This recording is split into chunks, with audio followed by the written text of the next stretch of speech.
Yeah. Permission to speak. Yeah. Permission to speak. Yeah. Permission to speak. Permission to speak. Permission to speak. Really. Yeah. Permission to speak. Permission to what?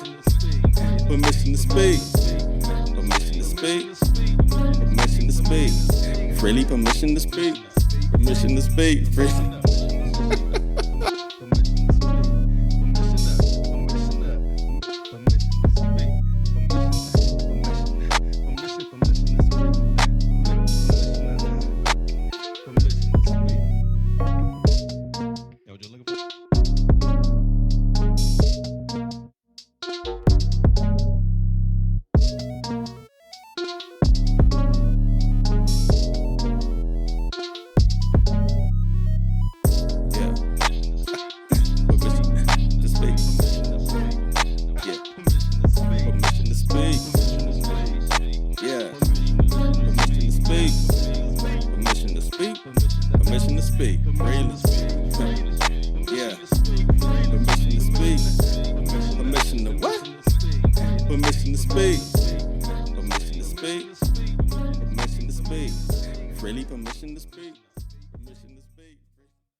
Look at Josh. My nigga Iron Man came through. Who said Josh? Yeah, he Iron Man. That nigga got hit by a car. Damn, Josh, I'm sorry, bro. My nigga body, like not a car accident. My nigga got hit by a car.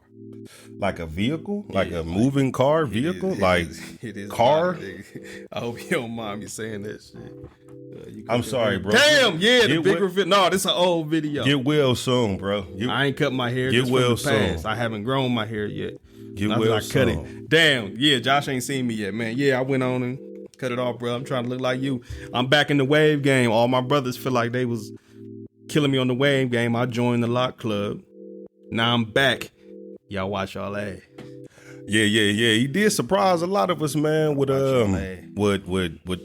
locking up and then changing the style, man. Yeah. But it's with it, it's worth it. We for it, we here with it. We gonna go ahead and get it. We gonna let it do what it do. Permission to speak freely. Permission to speak. What's happening? So let's do what we do, man. So first off, man, what's been going on this week? What's been going on this week? Not just with you. What's been going on out in the world that has grabbed your interest? What's some hot shit going on? Well, man, the Browns actually was what got me, man. I was watching the Browns game and I actually enjoyed seeing the Browns show up, them getting that win over the Bengals, the Battle of Ohio. So I was really good and really happy about seeing that, man. That made me feel real happy.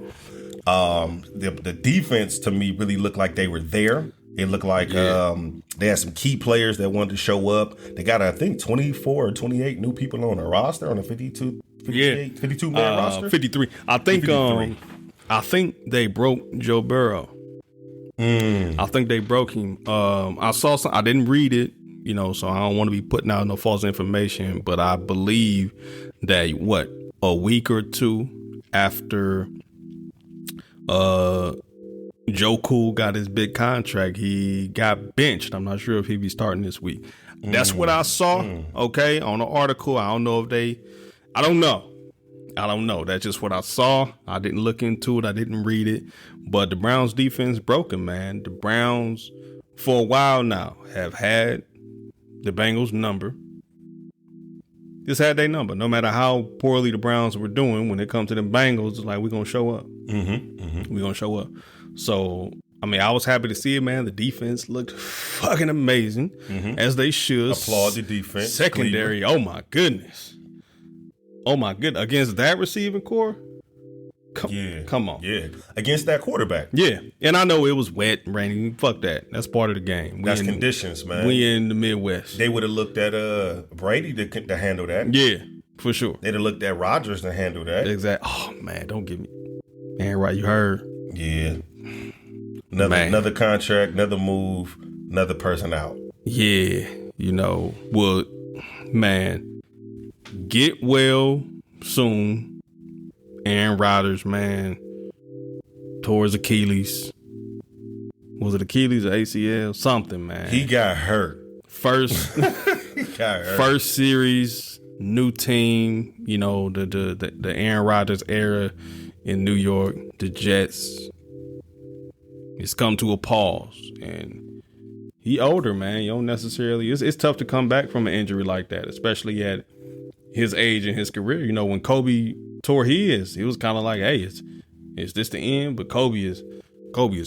Yeah. You When know Durant tore his, Yeah, it was he did. like, hey, He did. But Durant was a lot younger than Kobe and a lot younger than Aaron Rodgers.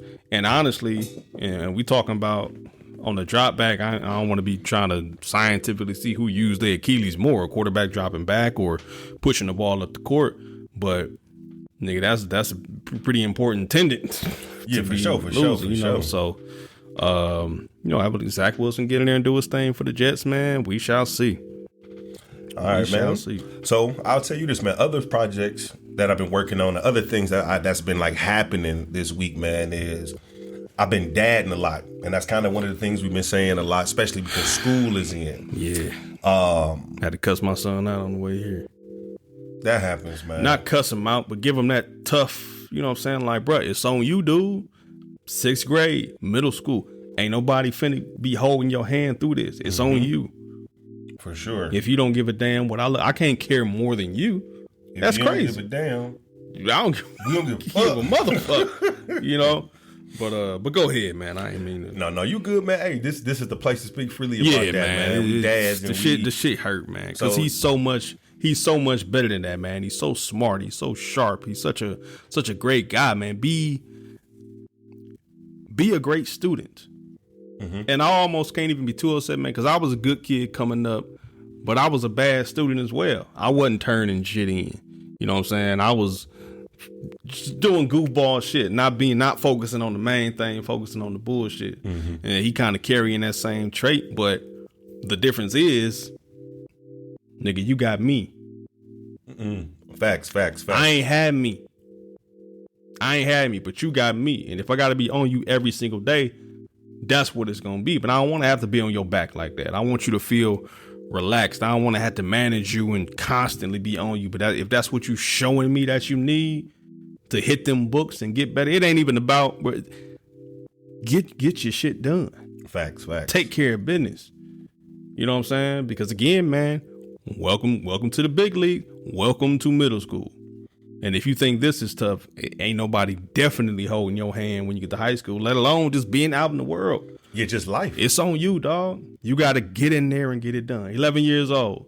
And that's pressure for an 11-year-old, but it's good pressure. Mm-hmm. In middle school, he gon' struggle. He got to get it. It's a transition period. Yeah. You know? However, dog, you better than that. Make sure you own your shit, son. And that's just what I'm trying to drive home with him right now, man. But he gonna get it, man. What's up with you and the dadding thing? Yeah, man. So we having we running into them difficulties too with him. 6th grade middle school is more strict than elementary school, where you can get away with childish, goofy things and with a just slap on the wrist. Mm-hmm. But now middle school and up, you getting kicked in the ass because you're not on top of what you need to be on top of. Yeah. So wifey and I had this conversation, just, hey, man, just the gentle parenting narrative, because kind of that's really what we was kind of going for, trying to see if we could gentle parent, like, man, not be so abrasive with him. But that. What has he shown you in return? Has he shown you, Mom, Dad? That shit ain't gonna work. Y'all gotta fuck me up. Man, what has he shown? So I understand now a lot of things come in full circle of your parent being like, man, I know you better than you know you. Mm-hmm. So I'm getting to see, like, man, my son, to get the best out of him. And it may be just men, because I need that certain level of challenge and pressure and conflict to kind of exercise myself and show what I am. You know what I'm saying? He performs better under pressure. So I have to, that pressure has to be there of, hey, I'm a fuck you up. Yeah. And I'm gonna follow through where it came through. Like, I can't bluff, because almost for 3-4 years. He didn't get no ass whippings during COVID. I was emotionally not well enough. Going through a lot during the COVID I was not emotionally well enough to like discipline, and it was like, man, what is he doing for real? You know what I'm saying? Like, what is he doing to get an ass whooping? So, but now that, you know, we were getting some level of normalcy, and he's getting back into school. There's like the 3rd year of transition back into like classroom setting, if you will. 2nd or 3rd year. But now that he's in middle school, he received a detention on like the 4th day of school. So I'm like, hey, man, that's very embarrassing, because I know you're better than that, King. I'm like, you know how smart you are, you know how handsome you are. That really doesn't make you look as best as you can be. Yeah. And it was on the sub. The sub was out, and that was the night of open house. I went up to the school. I'm a dad. I'm an active dad. I'm a dad that I'm involved. So when I'm in there and I go up to the school, and it's very informal, so many kids and everything, like you can't talk to each parent about every little thing. But it's one of those like, here's a video what we're doing, like a 30, 60-second video. Yeah, that's really it. Come in, get familiar. Nice to meet you. I'm saying, oh, this show's so nice to meet you. I expect great things. Oh, this the classroom. This is the lunchroom. Okay, this your side. Okay, all right. Grab a muffin, get the fuck out. All right, cool. But that's pretty much how it was, man. So we get there, and it's all cool, smooth, hunky-dory. The next day, Vanessa get a call from the teacher like, hey, KJ and others was in school trying to be seen. And that was the phrase used, like he was trying to be seen, and ended up getting himself put on that list where he got a detention to serve. So I like to think of myself sometime as Michael Kyle as a TV dad from the TV show My Wife and Kids.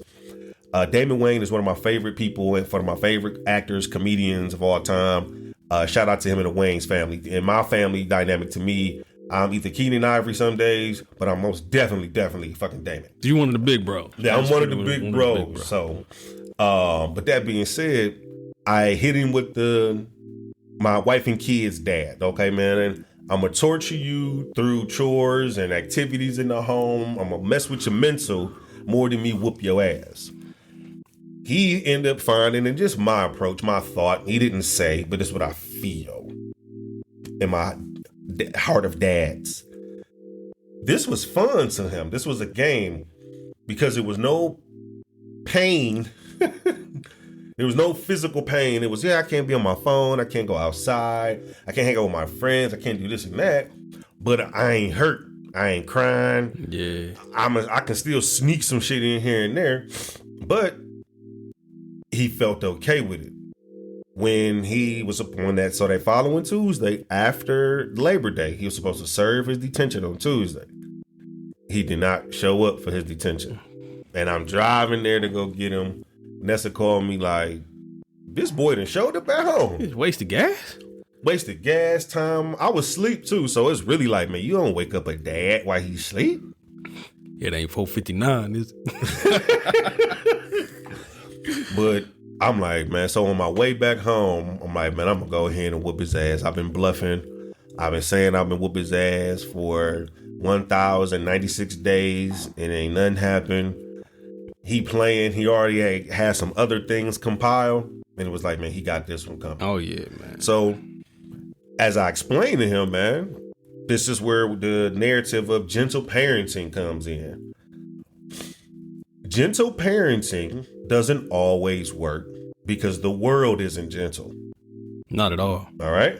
So I don't feel secure in myself or my teachings if I'm giving him a path where he doesn't have to deal with conflict. He doesn't have to resolve conflict, where he doesn't have to take accountability early within his own space. Hey, did you not clean this kitchen? Did you not let the dogs out? Did you not cut the grass? Did you not do your homework? Just things of that nature of just you. So that being said, I digress. I whooped his ass and on some parent type shit of like, hey man, let me talk to you. Let me let you know. I'm gonna hit you on your juicy parts, on your thighs, on your ass. And I'm not even a whoop your ass kind of parent. Man, me neither. But it was one of those like, this gonna hurt me. I'll pop my son hand or thigh leg on some tap move, get out of here, don't do that. Remember, with him, he got that coming too, but at the same time, it's like, all right, I need you to drop down and give me 20 push-ups. Give me some jumping jacks. Don't, bruh. Give me that too. Don't get me started on the physical, something that you are going to do to first build your body and build your mental. Your nephew was fucking up. This wasn't last year, man. This year before last. Said a couple cuss words at school. I'm going to tell you about your niece too. I think they be saying the big one, not damn in the ass. They be saying bitch and fuck. Like, oh. They got personality. Yeah. Them different levels of 4-letter words, man. But, man, got an email from the teacher. Took him outside. We running. We running till you tell me you're tired of running. When you tell me you're tired of running, hey, try to do some push-up. We're going to run some more. Do some push-up. You tired of doing push-up? Get up, start running again. Bruh, almost killed him. And then it's time to run home. My neighbor asked me, I never even met him before. We about 6 houses down. He said, what, he training for something? I was like, no, fucking up in school. He probably got it from me. But regardless, you know you ain't supposed to be talking like that. Fact. You know what I'm saying? You know you ain't supposed to be talking like that. But at the end, man, when we out there running, he tired. Dude, get the push-ups. I get up, start running. Arms tired, and get back to running. Legs tired, get back to push-ups. And it's raining outside and everything. Nigga, I'm Coach Prime out this motherfucker. I ain't playing. You made your pain sound bruh, like. When it's over with, say it's over with. Hey, we about to run up. Don't let me beat you home. And to take off, start fucking running. Like, oh shit! So let me make sure I got this straight. You out there with him. Oh yeah. Okay, I'm running too. I'm in the street. He on the sidewalk. Yeah. I'm that dad. Yeah, straight up. As I tell KJ, when I'm like, all right, man, you got to do these push-ups. You got to do these sit-ups. You got to do these squats. You got to do these laps. I'm out here with you. Keep up with me. You got me doing it with you. Yeah. You can't ever say you ain't see nobody do it. Straight up. But that's what I tell him. But I also hit him with the, I'm older than you. Yeah. What these knees? These some old knees. Man. Don't let me beat you home, bruh. Don't let me beat you on some of these. You young blood. Straight up. You bruh, young blood. Dude, man, this shit, I'm getting goosebumps, man. Just talking about this dad shit, man, because I would rather not inflict pain on you. I would rather you do something that's going to help you grow. Ultimately, yeah, you're going to feel that shit in the morning like, yeah, damn, I feel like I got my ass whooped. But you see, you push yourself in the way I need you to push yourself. The same way I need you to push yourself and making sure you take care of business and getting your shit done. Mm-hmm. You pushed yourself physically and you pushed yourself mentally. Because when you got tired, nigga, you stop. You tired? Yeah, you tired. But you ain't no stopping. Ain't no stopping. And when you really tired of doing this, we doing something else. Running and push-ups. In the rain. Nice little brisk little rain outside. It was like keep you cool. It was keep like you cool. It was hot. I was sweating. At least I was sweating. But it was real. Remember the Titans. Left side. Strong side. Left side. Strong side. It was very much like that, man. But, showing him that. And I'll tell you what, man. We got back to the house. Gave him a final little pep talk. And we went on in the house. And before we went in the house, he told me, he said, thanks, Dad. Like, he told me thanks. Bro, we out. Bro, first of all, it's well into the night when I saw this email. I had to wake him up. You went 80s parent, early 90s parent. I had to wake him up. So it's definitely past now. I want to say it was about 10:30 at night. Had to wake him up. Hey. Show him the phone. Look, hey, what is this I got from your teacher today? He was probably all day just hoping that I hope he ain't got the message or nothing. Hey, Dad, what you doing? Checking my temperature and shit. Hey, Dad, what's up? You know what I'm saying? It's like, why you acting weird? I ain't checked my email yet. You know what I'm saying? Hey, that's like a kid on house party. House party. Yeah, man, just trying to see where you at. Hey, Dad, you gonna work tonight? Yeah, nigga, why? Right. Fuck you won't. But it was one of those, man. And really, in the end, when he said thank you, and yeah, you remember when y'all was about to go to Comic-Con, you had to bounce on his ass. That was another day. You about to get out here and run. You about to get out here and run. Fuck, man. You got to push yourself. I ain't got to whoop you. I ain't got to lay a hand on you. Ain't got to lay a hand on you. But you going to feel this. That reminds me of a line when I was a kid. One of my mother's guy friends at this time had just kind of gave her a little pep talk of like, hey man, don't be keep whooping that boy ass like that, because one day he gonna become a man and he ain't gonna be able to, he ain't gonna keep doing that to him. No. So she like, whatever the narrative was or notion was at that time. But the line that he used was, don't whoop his ass, make him whoop his own ass.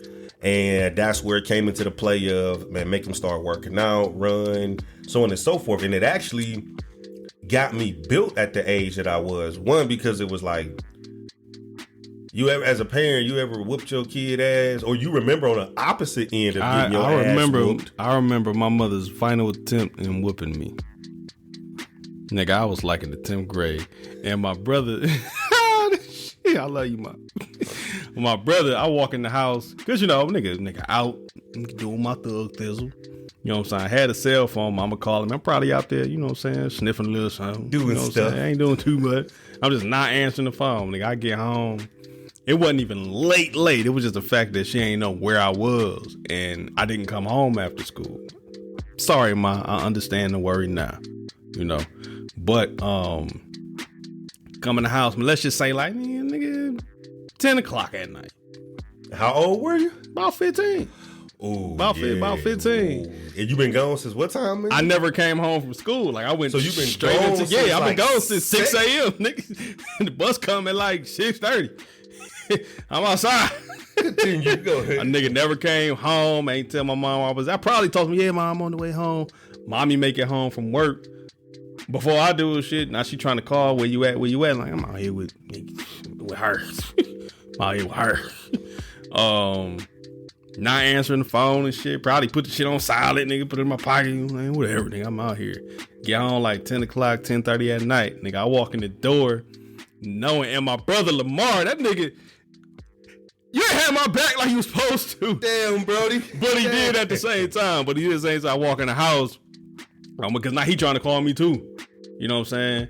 So I walk in the house.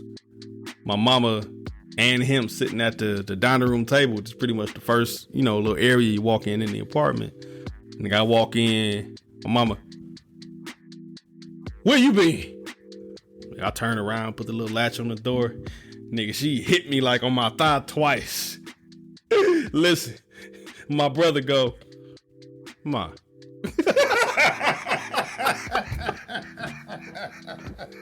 Like, Ma, you know damn well you ain't about to whoop this thing. I got like 6 inches on her now. You know what I'm saying? Yeah, baggy jeans. And I just continue latching the door. She hitting me. Like, I'm you know, it's like, yeah, that ain't gonna work. That ain't gonna work no more. Processing it now as an adult is like, I know this abuse is coming out of love. Yeah, it's kind of like, I didn't call back. Like, you're right. I'm sorry. Like, what am I supposed to do? Like, start crying? Yeah, I'm supposed to start crying. Nigga, I'm 15. Big as shit. Nigga, I can't do that. I just left Shorty house. I ain't about to be here crying now. You know what I'm saying? Nigga feel like a real man right now. But my brother hit her with the, Ma, come on, man. He about to whoop this nigga. Man. And it doesn't have much to do with size and stature. It's more so to do with like, why are you hitting me? Like this, it don't hurt. Even if you come with a belt and try to like give me a whole whooping session, it's kind of like, Ma, chill out. You know what I'm saying? We could resolve this. I remember one day, because my brother was worse than me, man. My older brother. My mama used to had to throw hands, not with this nigga, but throw hands on this nigga. He put his hands up more so to defend himself, like, yo, man, like that, right? Kind of like, You know what I'm saying? One of them. She go, boy, you put your fucking hands up on me. It's like, no, I'm trying to like counter, you know, defense. Mayweather, man, you know, shoulder roll. It's like, this is defense. This is all defense. I ain't swinging back. I'm just kind of. I'm trying not to get hit. Like, that's the game of the game. You know, you on offense. Yeah, man. I'm on defense. Chin down, ass up. Like, that's what I'm on. But nah, man, the whoopings, it get to a point in a young man, and I imagine a young woman's life where, hey, ma, the whoopings, I'm out of there. Mm-hmm. You know, and that's at that time where we need the dads in our lives to really, that's when it's time, really about 8-9 years old, for practice. For sure. Heading into them years where it's like, send them to dad. Mm-hmm. Daddy, he over there in the other room. Hey, you go to your father now. I ain't whooping you no more. You go to your daddy. You know what I'm saying? You know what to do with you. Mm-hmm. That reminds me, KJ. So I'm gonna bring it full circle on him, man. My stand-up comedy is gonna be about my family. I'm gonna pull a Kevin Hart move and be like, all my content coming from my family. So KJ first. But I remember KJ had to be maybe in kindergarten. Kindergarten maybe. And Vanessa, I was in a man cave in the basement. We was living out in Strongsville. And Vanessa come dragging him downstairs. That was a cold ass man cave. That was, man. But Vanessa came dragging him downstairs by his hand, straight Black Mama-esque. And was like, boy, go tell your daddy what you did. She flicked this nigga over. Flicked him over him. He's like, go tell your daddy what you did. He like, I ate a Lego. I'm like, I'm watching football, bro. I'm like, y'all came to interrupt me on this shit, man. Why the fuck is you eating Legos? I'm like, oh my God. I was not expecting it. I'm like, man, okay. It's like, whoop his ass. I'm like, I'm not as mad as you. Yeah, like, that be the thing. Like, nigga, I'm mad as you. You want me to match your energy? This is a good game going on. I'm happy. My team winning. I got money on this. I'm at Zen right now. You want me at 10 real quick, and I can't do that. But like, I'm not mad. I'm concerned, nigga. I'm sitting back like, why you ain't whoop his ass? Like, why you just what? You should have just told me after, like, hey, he swallowed the Lego. I whooped his ass. What we gonna do about it if he do this shit again? I'm just letting you know. Was it like the big one with 8 or like the it small was the one with 2? We got the like small enough to digest and not die. Like, he 11. What color? Right. This shit matters. Was it red, It matters, yellow? man. So the point is, he had man. I'm like, it's like whoop his ass. So I'm like, you want a mommy whooping or a daddy whooping? He's like, I want a mommy whooping because mommy whoopings is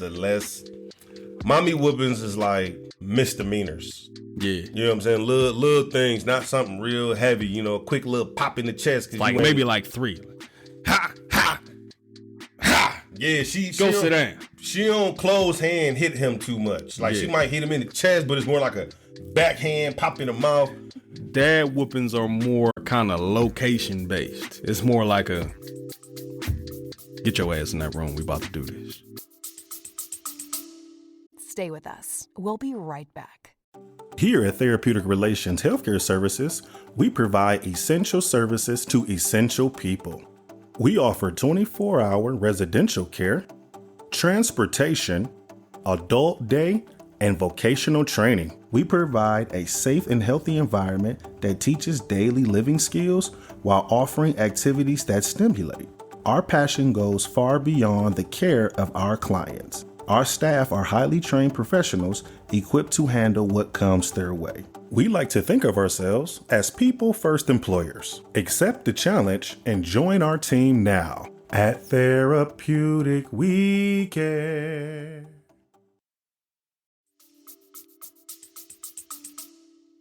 You know what I'm saying? Mom is kind of on site. We can do it wherever. Yeah, you know what I'm saying? Dad's is our shit requires some privacy. Understood, because mommy not gonna like this too much. And I learned whenever, because remember, I still mourn. Some of us mourn having to discipline your child. Because I like him. Because I like him, man. You know what I'm saying? I like him. I love him like a motherfucker. You my boy. You my oldest boy. My oldest boy. And I tell him like, hey, man,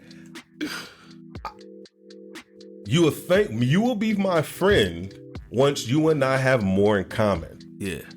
I'm like, once you become a dad, or once you start dating more, once you kind of start having to step into more adult things that I'm just now stepping into, then we'll have more to talk about on that friend level. Right now, man, I'm more your God. I'm more your teacher. I love you more in this phase. I'm like, but as we get older and you become my friend, I'll become more in love with you because I'm watching you from a third eye, bird eye view of like, now my son has his sons or has his daughters, and he's and I get to sit in a rocking chair smoking, sipping my whiskey because I'm gonna probably keep drinking that to whenever. Take me out.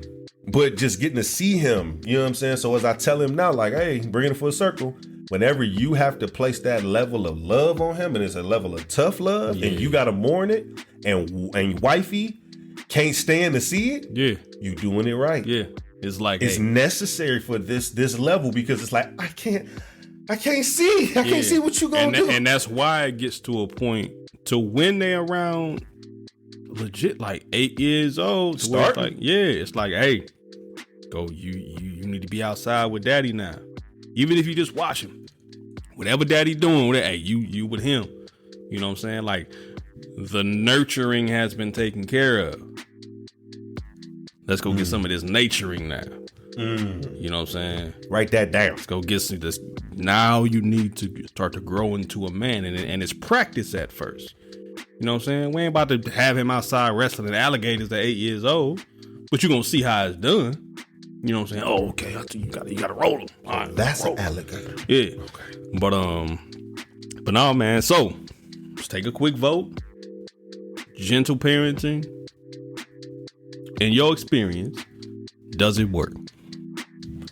So to me, gentle parenting most of the time will not work because the world isn't gentle.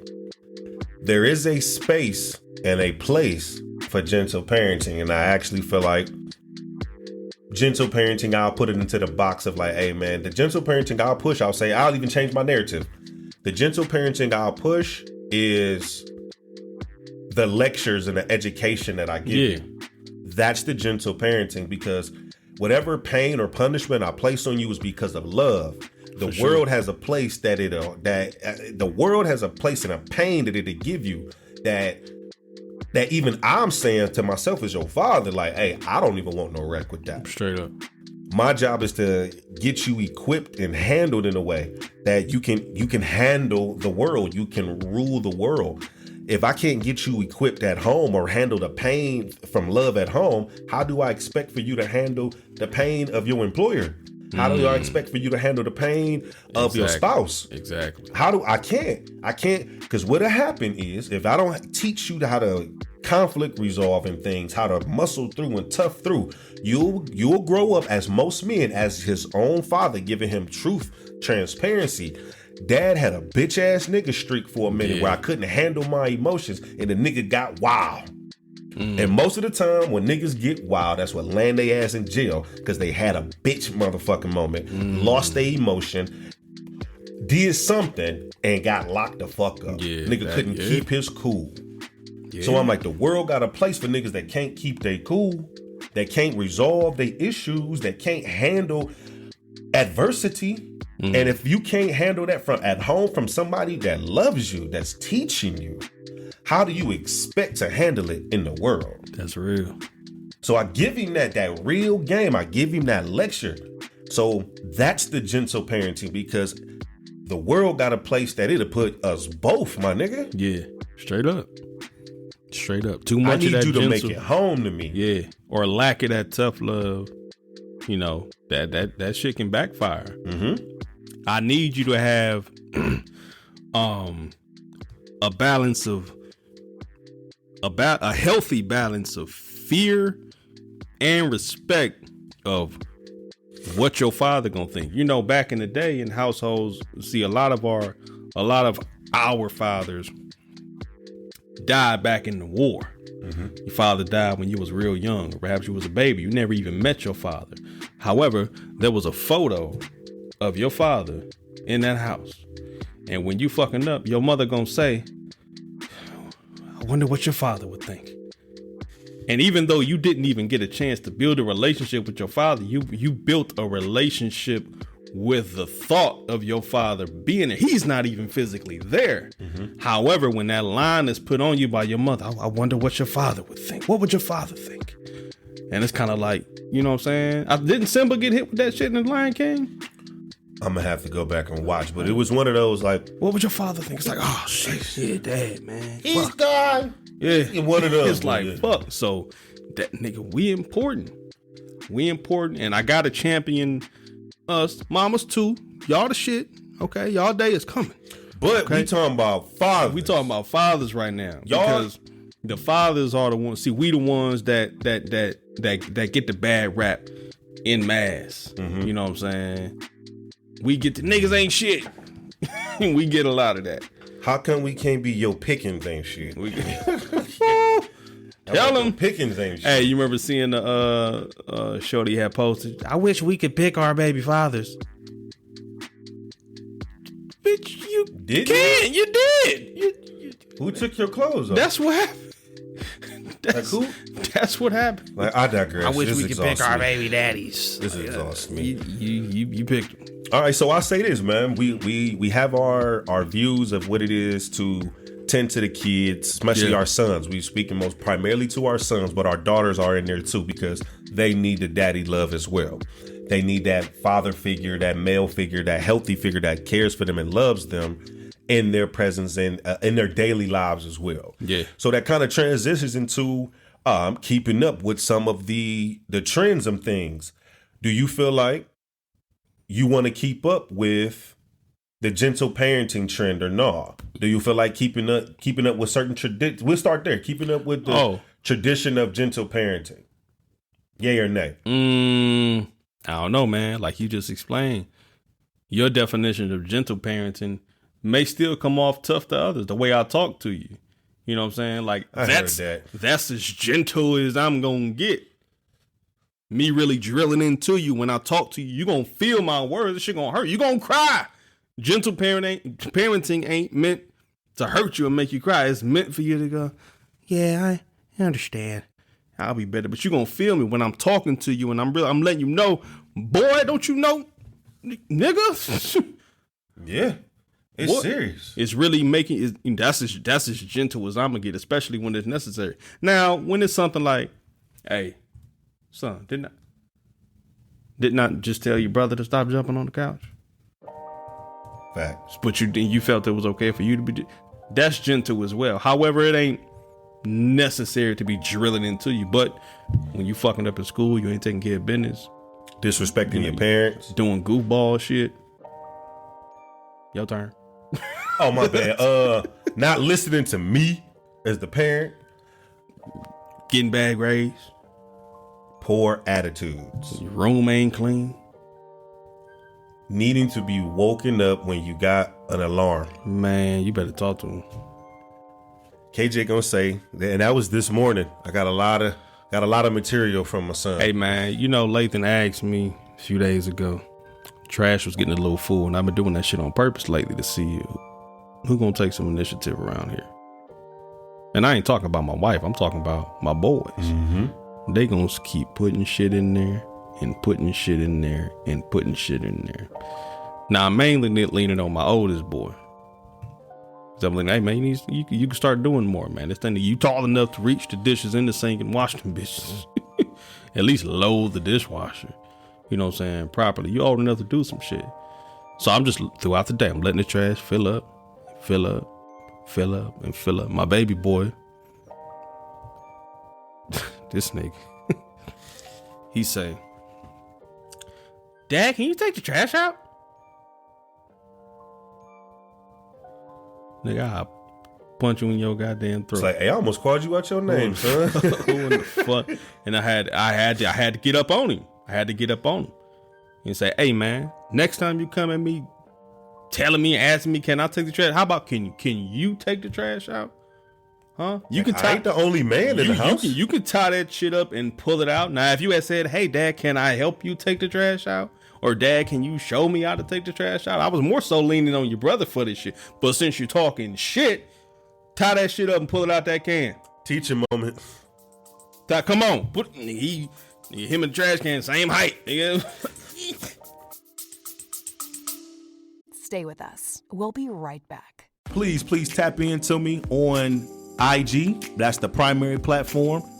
Permission, the number 2_ speak freely podcast. That's permission, the number 2_ speak freely podcast. Absolutely, straight up. And you can follow me as well. Laylo the most at LAYLOE.THAMOS. And definitely follow us, man. Engage with us, ask us questions. Get engaged, man. Freedom speakers. We appreciate y'all. We love y'all. And we protect y'all as well. Permission to speak.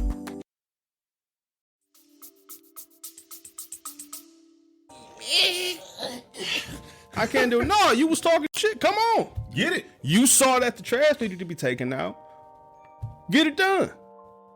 The same way it come with you cleaning that back. Hey, man, didn't you eat right here? Did you throw your stuff away? Yeah. No, you do. All these crumbs on this table yours? You can brush that shit off, put it in your hand, throw it in the trash can. You know what I'm saying?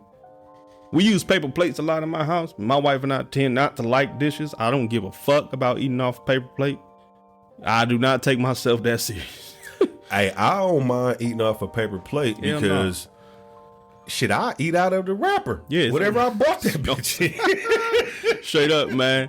And on top of the fact, well, okay, I do care about the planet, but a styrofoam plate, because them paper plates, we black, we eat a lot of juicy shit.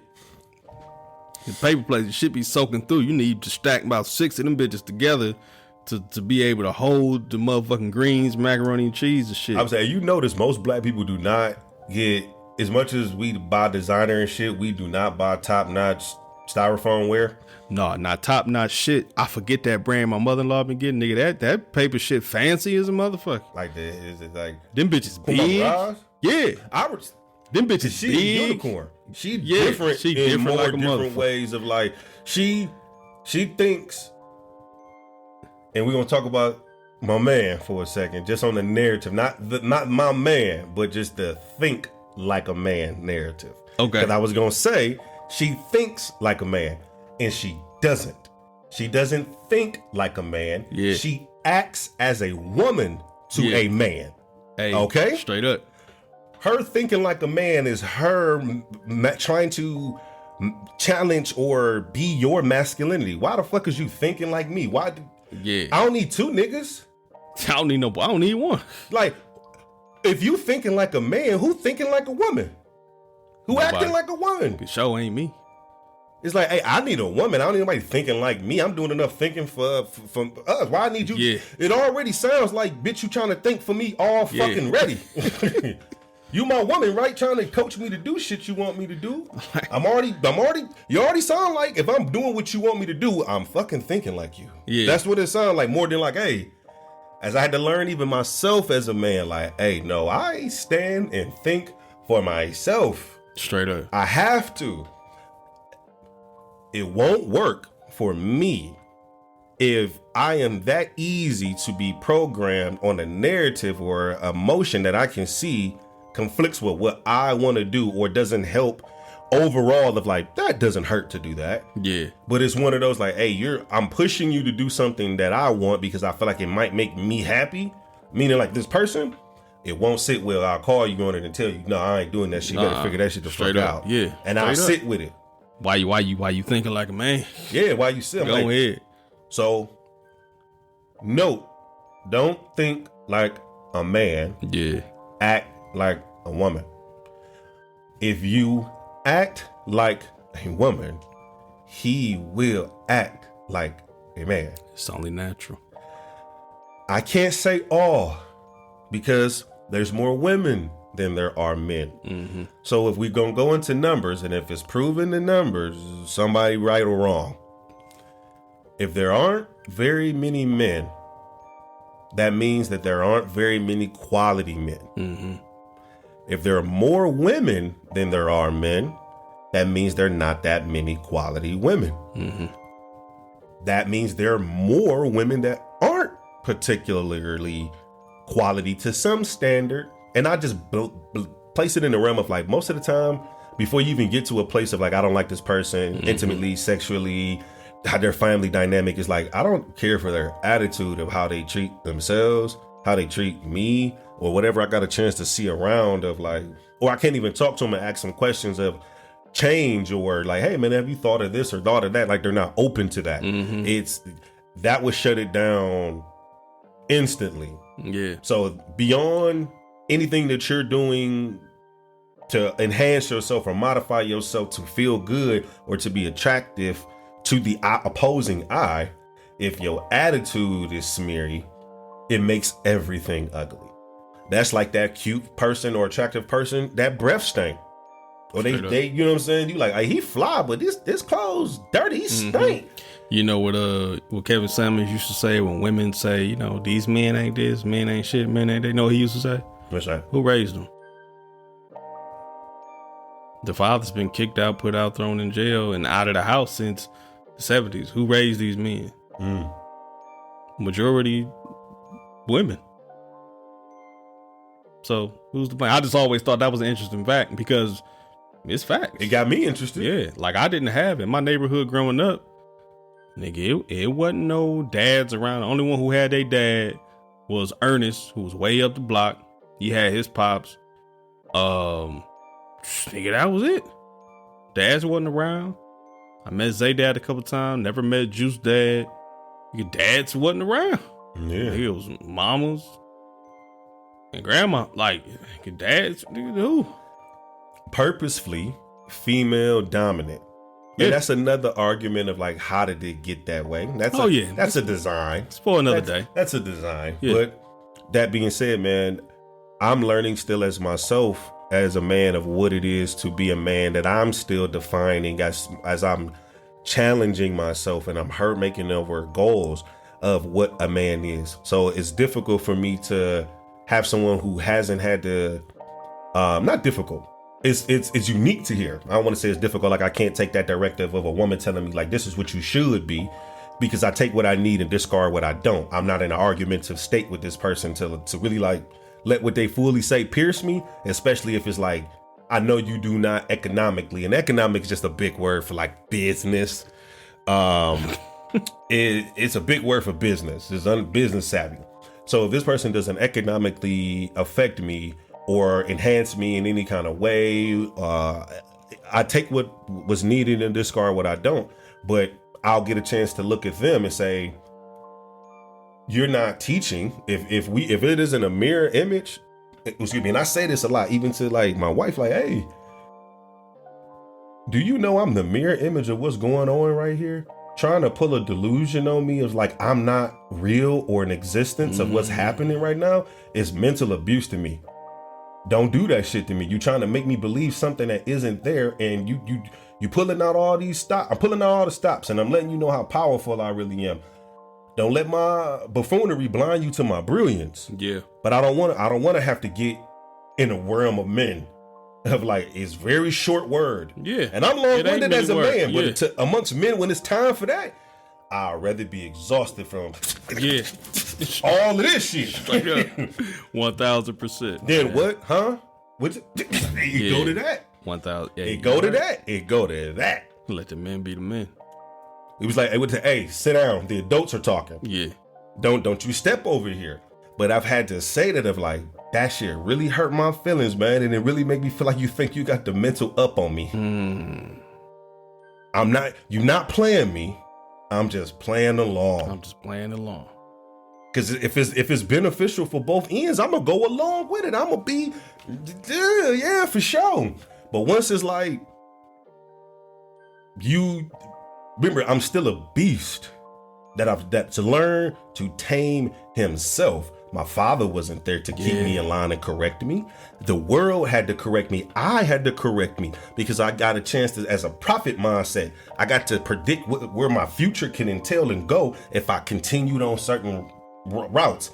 I didn't need to go all the way to see this is a bad route. I'll double back.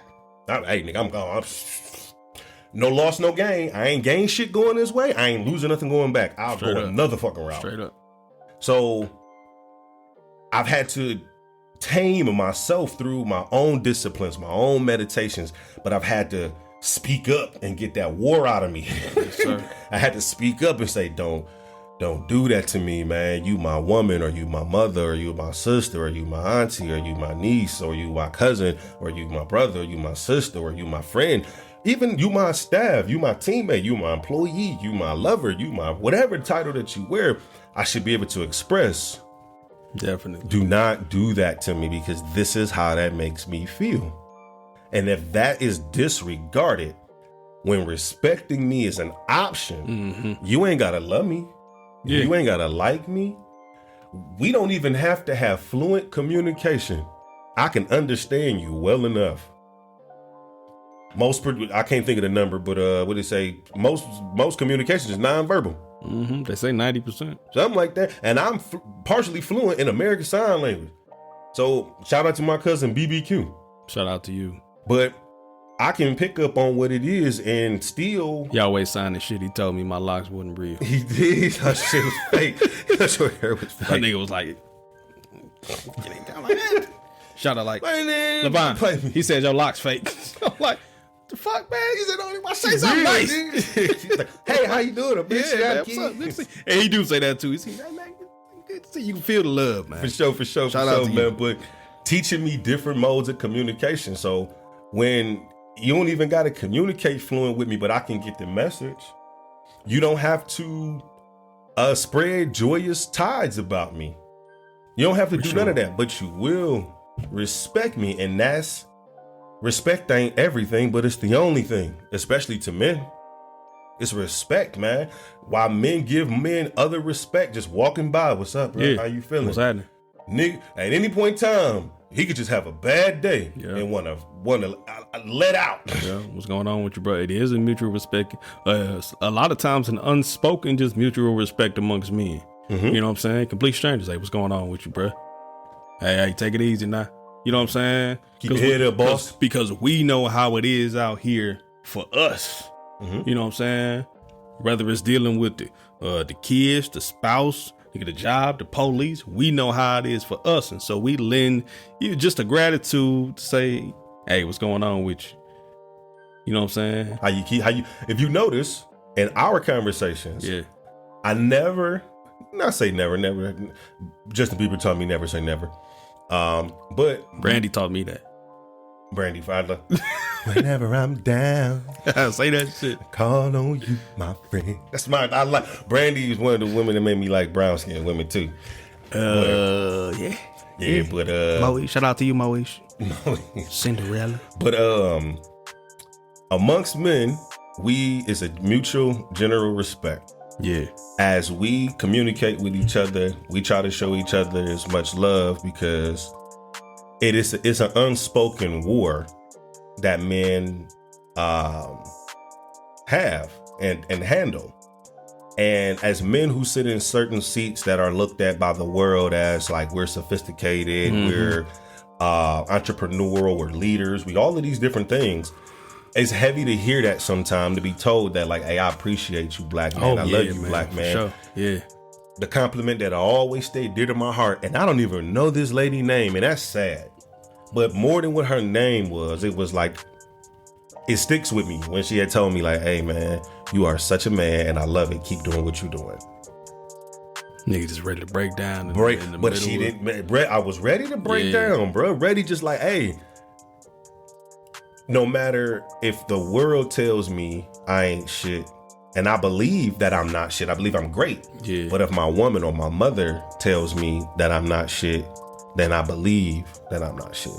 Because why would I not believe them? It's one of them like, you mom, this is an undoubting love, a connection, unison. The original, I don't want to say original like I studied this shit, but to me, just in my theory, that man dealing with his mother and his wife is the first polyamorous relationship. That is one of the hugest handoffs in human history. Okay. That mother, that queen, that bred that king to lead and teach. Remember, she raised him. She teaches him. She handed him food first. She breastfed him. Hey, remember, he latched on to her boob before he sucked on another titty. He was on hers. He came out of that vagina. ever since then, he's been trying to get the feel of it, going back in it somewhere else. When that man has a woman that he deals with, he needs the appreciation from the mother. Yeah. The mother has taken care of him all his life. And if they have that relationship, it is a doubting relationship, feeling to see like, hold on, you don't need me to cook for you no more?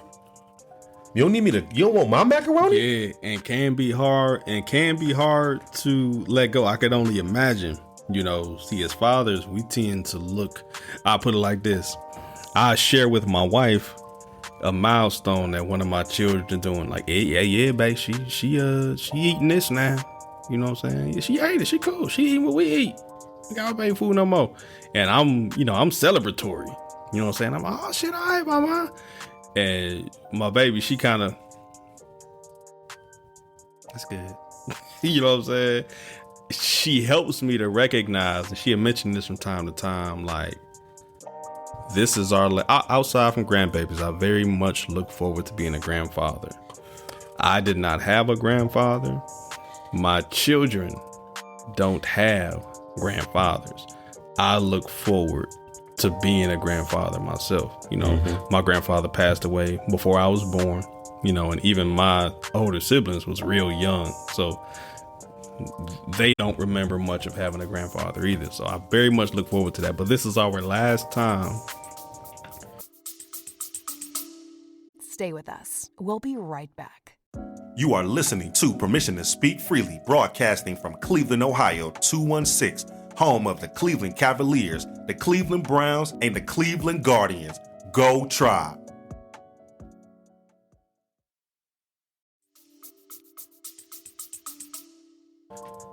Teaching someone how to walk. You know what I'm saying? My baby boy, he's reading now. I got 2 to go. My baby girl, she love books. She always reading. Like, while my son is reading every sign and every store name, my baby, she picking out the letters. Look, daddy, alphabet.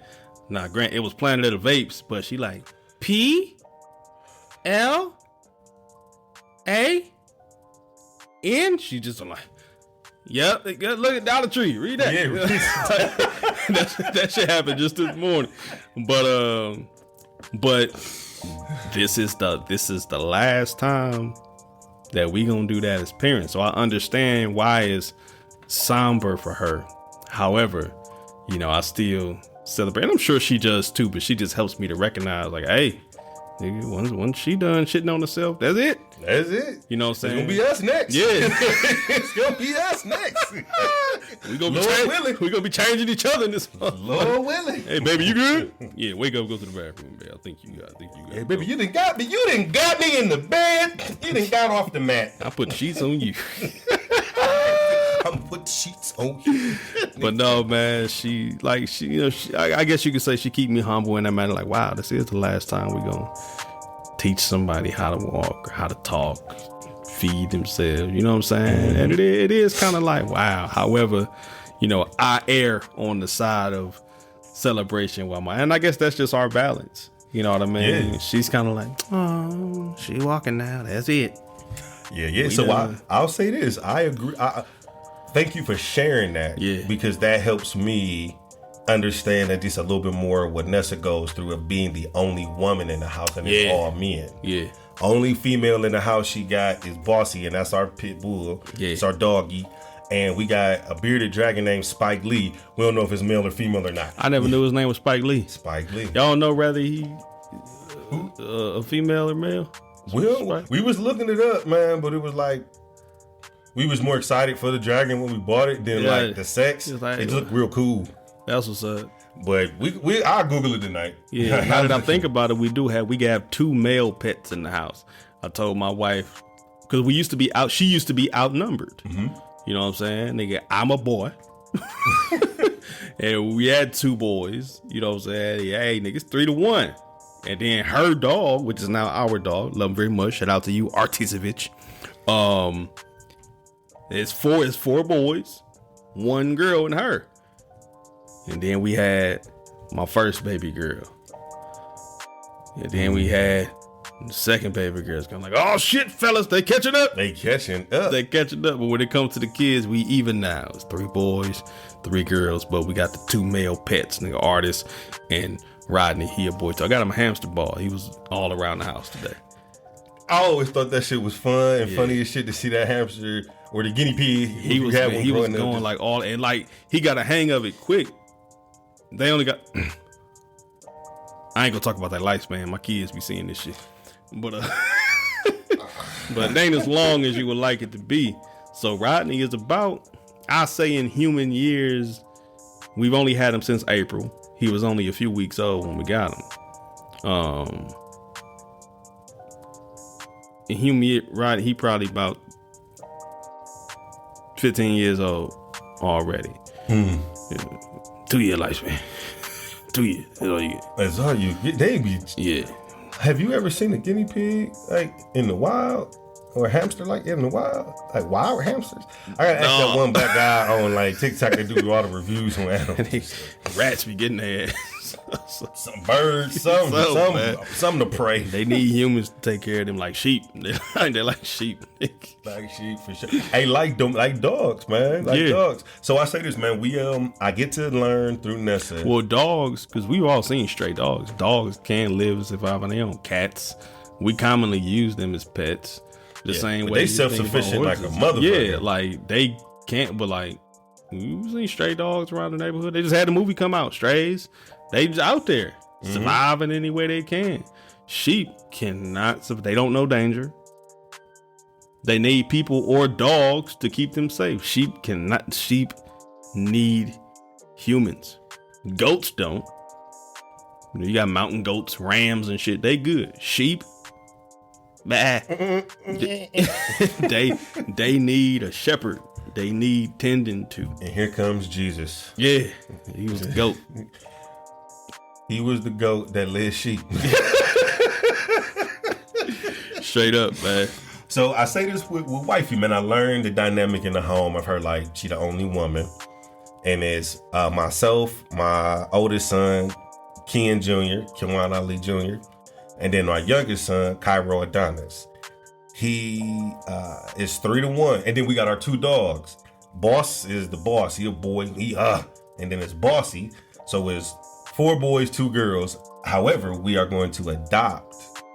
You told me about that. We got the paperwork, the email. Everything is electronic now. But fill out our application, and we got our classes set up to be able to be foster. I want to say, I can't remember the terminology, but it's like fostering or adoption. But we made the solid decision of not trying to have another child through pregnancy. Yeah. We all spoke on that, me, KJ, and Vanessa, but more so KJ at that place now of like, I don't want you to go in the hospital that long. I don't want that. You know, to me, it's like, hey, man, every time you tried to push out a baby, it got more severe. Yeah. Let's exercise other options. My Uncle Ed and Aunt Terry made me believe in those other options and see it really pan out. That still affects us to this day. Yeah. So me seeing that is like, okay, let's do it. And because we deal with the county board on so many different levels of contracting with the state of Ohio as an entrepreneur, we deal with the county board for intellectual disabilities with our clients and clientele.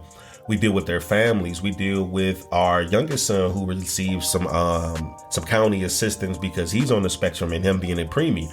And most of the people who don't probably know, most preemies automatically receive some form of Social Security disability. Don't quote me 100% on all of the details, but you do receive a lot of benefits just because of your child being a preemie. If your child is a preemie and they go into the NICU, all of Cairo's medical bills were paid, and it was like a bill passed by like Roosevelt, one of the presidents who had a preemie baby. Something happened, and then they were like, hey, just think about the people. Every preemie baby from here on out, they getting taken care of, and to a certain degree. You know what I'm saying? Don't hit me on all the laws and litigations and politics of it, but 1.6 mil was like the overall ticket for Cairo's stay in the NICU. And that would have bankrupted us because at that time we was only valued overall at 1.6. That's wild. So it would have wiped the slate clean. But to me, it would have been even. Can I have my baby? Straight up. Can't put no value on it. Can't put no dollar on that. Not at all, man. But I saw that picture Nessa posted the other day of him, man. I had paused on it real quick. I was actually in bed scrolling, and I was like, "Oh, me, like what?" I'm like, "Look at Ro, looking handsome as can be." Man, handsome. I'm like, man, he looked like Bruno Mars on this picture. Man, the fade away he looked like. Off guard pick. Bitch, don't think of me. So, man, I believe I'm handsome. I can fly. Go ahead. I believe I am handsome through my children. I look at KJ, who's my oldest son, and be like, man, you a handsome boy, man. You a handsome young man. I look at Kyra and be like, man, you a handsome young man. You a handsome boy. I'm like, they look like me? They're like, yeah, they look like you. I'm like, I ain't too bad. Yeah, you know for sure, man. I ain't too bad. But I love, and I tell them that. I tell my boys, like, man, you real handsome, man. You too handsome. Or in the mornings, I get him, I'm the dad in the house that work third shift / first shift. You know, that goes into it. For sure. I'll be up in the morning on the birthday. Yeah, for sure. We do some birthday toast or whatever, man. Oh, yeah, for sure, man. So run the ball. So I get him up in the morning, and I'm at that age, I'm remembering my child is hitting me with nostalgia of, I know I ain't brushing my teeth sometime in the morning when I was 11, 12. Some days on a Saturday as a 36-year-old man, I might not brush my teeth. The routine different. Yeah, it's routine different. Like, hey, man, but when I get him up, I check him, man. Hey, pitch good. Let me smell. Breath's good. Okay, cool. You got your ears. Left, right. Okay. I'm like, man, you got your hair. Turn around 360. You missed the back. You missed it on the back. It is dry right here in the southern region. Go back and get it. He come back out, check his clothes. But I'm like, showing him I care. Hopefully it'll rub off that he cares. Yeah. And when I get him up in the morning, we had these conversations. We had these talks. And this is that bonding time of me getting to prepare him for his day, programming him with as much information as I feel like I can as a dad, because I know with me still working and everything, like that's really some of the time that I get with him. So I want to maximize the time. I don't want it to be spent abrasive of trying to negatively correct him. You ain't brush your teeth, you ain't wash your hands, you ain't got up on time. I ain't give a shit about that growing up. Yeah. You know what I'm saying? But I had to sit with it when it was like, oh shit, I did get an alarm and I didn't get up. And you right, Dad.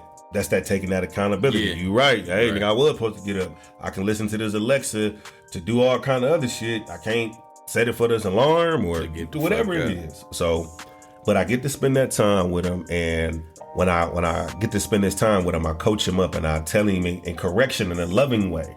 Like, oh yeah, man, you ain't brush it. I'm like, man, I see it come in, his teeth might not be clean or his breath might not be right. I'm like, hey man, you too handsome for your breath to be like that, man. Go tighten that up. Go tighten that up, man. Ain't no girl gonna want to deal with you if you your breath like that. Go handle that, King. You too handsome.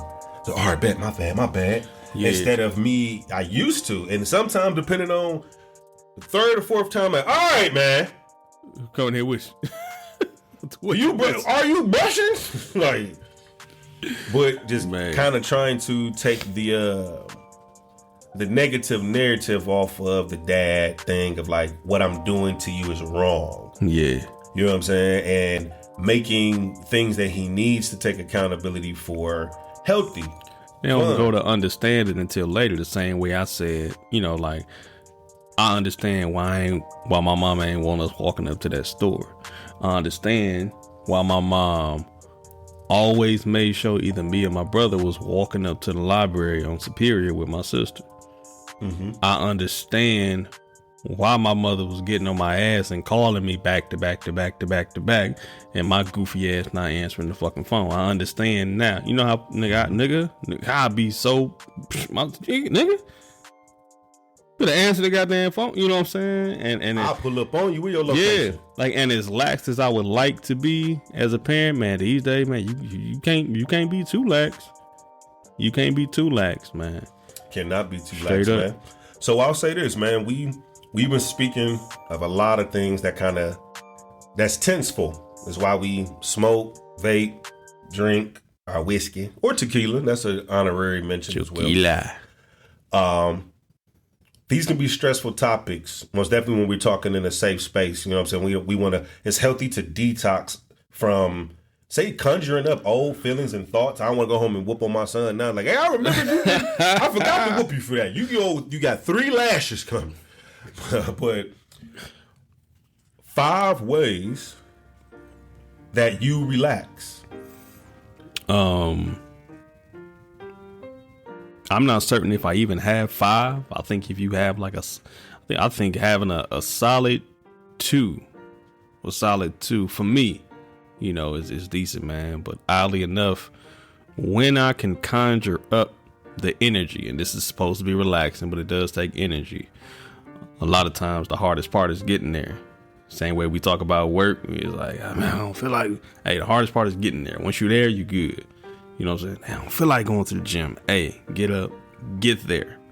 Mm-hmm. That's 90% of it. Get there. Once you're there, you ain't gonna want to waste your time. Not to mention your gas. Get there. Cutting my grass. Cut my grass when I'm out there and I'm in the middle. It may take me, and I need to stay on top of my shits. All right. Damn, I don't feel like cutting this grass. Look. It rained a little bit. Can't cut it today. It's 97 degrees. I was like, I ain't going out there connect out that grass. It don't look that bad. Man, fuck it. Hey, your shit don't look that bad till somebody cut their shit. Man, shout out to my neighbor Mike. I don't know what you keep a secret from me, and I know you listen to this shit. What kind of fertilizer you use? Shout out to Mike. Shout out to neighbor Mike. Shout out to Mike, man. Mike Jack, man. Oh, and today's Ashley's birthday. Mike's lovely wife. Happy birthday to you, Ash. But cutting the grass, when I'm in the middle of it and I'm in the groove, I'm in the zone, you know, I used to either cut the front first, like, man, fuck the back. Now I made sure I got into the habit of, hey, man, cut the front and the back. You know what I'm saying? Make sure I just cut one. I'll cut the back tomorrow. Nigga tired. But I'll be in the middle of it. And then, you know, I got my tools together. So I ain't got a hedge trimmer yet, but I'm taking my giant scissors. What they call my shears. Well, and I'm, yeah.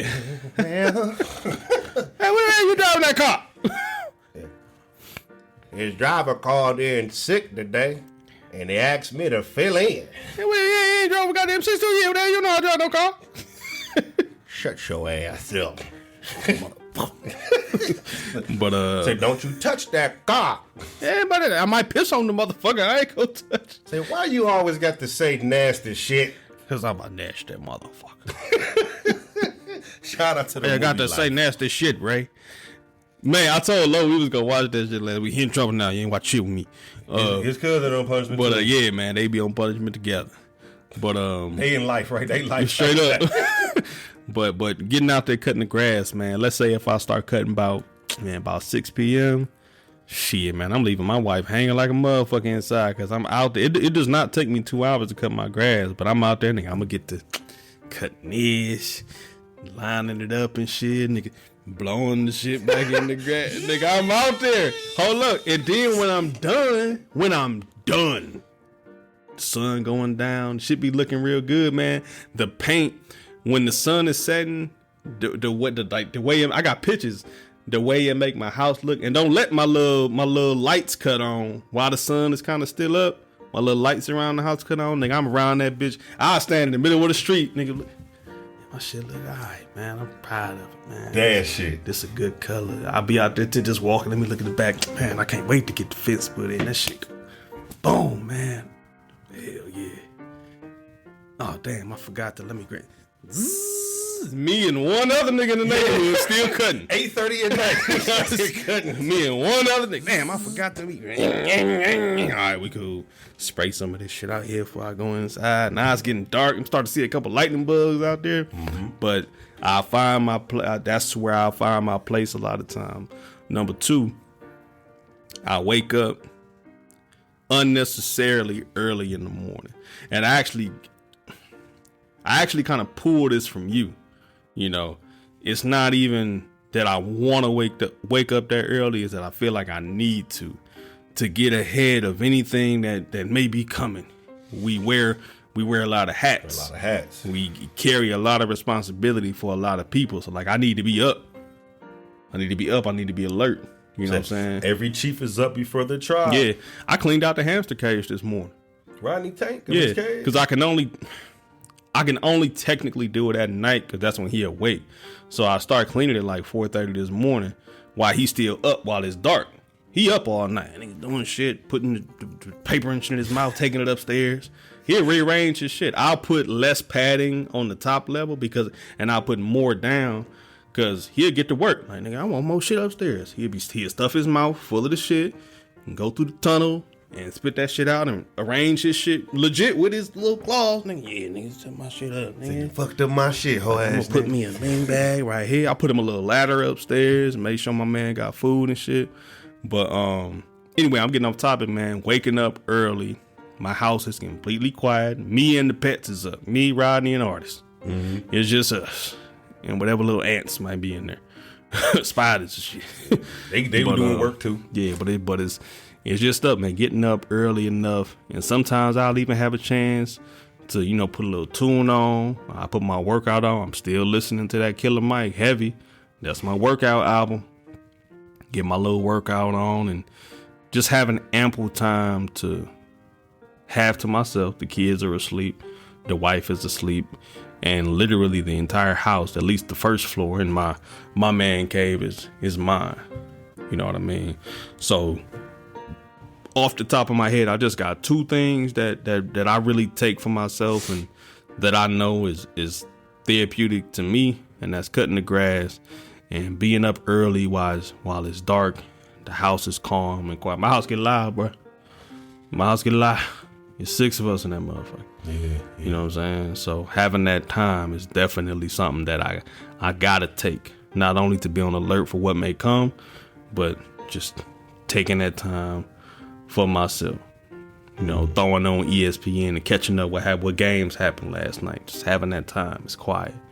And on a Saturday morning, because I still get up early as fuck on a Saturday and Sunday, I start to hear feet coming through the house and my daughter come down. She usually the first one. My 3-year-old, she usually the first one, or Lathan. They like battle back and forth. If one of them coming, the other one coming soon after. But I wake up, good morning, daddy. Hey, baby, she'll come. She'll watch football with me. She'll watch football. My boys be, even this weekend, low. Dad, I'm bored. Hey, boy, you come watch this game with me. You got all outside. All that, But that's my two things, man. What about you, man? What's a few things to help you relax? Well, I'll say this, man. Thank you for asking me that. That's a legitimate question to ask somebody in your circle. Like, hey, man, what do you do to relax? To be able to have that as a tool to be able to assist them at times of need. So I came up with 5 things to me that helps me relax, and I kind of pull from them simultaneously. There some of them are just acts, some of them are pleasures, but all of them put me in a space or a place that I need to emotionally be for whatever's coming. Me meditating is number 1, and this is no particular order, but like meditating, having some solitude, some time to myself in my man cave, my dojo, my bunker, whatever you want to call it. I need that time to mentally prep. I need that time to sequentially think out my steps of how I'm going to do things and how I'm going to interact, so that as I'm dealing with situations, it's like I already replayed this in my head, so I'm handling it was as swift and as smooth with as much class and elegance as I can, and that nothing shocks me. Or very little things, but I'm imagining what my interaction with you would be like, what my children would be like, my steps of my order of operation from math, from the old math. Now, I don't know if they got the order of operation in the new math. Yeah, please excuse my dear Aunt Sally. Please excuse her. But she ain't saying. So, but I'll have that lined up a certain way of, if an issue come about of the many hats, if a work issue come up, this is how I'll handle it. This is what I'll need. Do I have my tools and resources sharp and ready at my disposal in my toolbox so I can be able to make work easy? I can make situations handling, but all of those thoughts that's rambling out my mouth ramble through my head at light speed. Yeah. So having that time to orchestrate that by myself is heavy. So I need that solitude. I need that meditation. I need that peace. I need that. Hey, I need to only make one move at a time as a king, because this move is a mighty one, and it's a justifiable one, and it's a move that shakes the entire kingdom. So it has to be a worthy one. The next one I'll say is I promote herb. I promote legalizing marijuana. I promote using marijuana or recreational substances in a respectful manner, in an age-appropriate manner, as a person who vouches for that. I respect people who have hobbies or habits and they are still productive. As a person who advocately smokes marijuana, I promote it for people to help relax, to help take the edge off pain, anxieties, depressions, things of that nature. So I promote having that tie, if you can, within your budget, respectfully. This is the disclaimer. I ain't telling you or nobody that's listening to go do drugs or any kind of way, shape, or form. What I'm telling you is that people have happy hours for alcohol, and Claude and Ray got locked up for running booze. Running hooch. That was Spanky booze. You know Spanky? That's Spanky Johnson. But having you a little taste, John Witherspoon taught me that. A little taste or two, little help take the edge off. Being able to have my smoke break, puff my little joint, be able to detox and relax from the day, from wearing the multiple hats that I wear, from sitting in a counselor seat and hearing somebody tell me treacherous things that happened to them as a child, or sitting in this seat of, hey, I had to lay off somebody, or we had to let someone go, and we had a chance to see economically it's going to be hard for them. But being able to have that smoke break helps me detox and not bring work home, or home work, or bring transfer one problem from one person to the next. Yeah. For sure. The third one, in no particular order, is intimacy. I love pleasure just like the next person.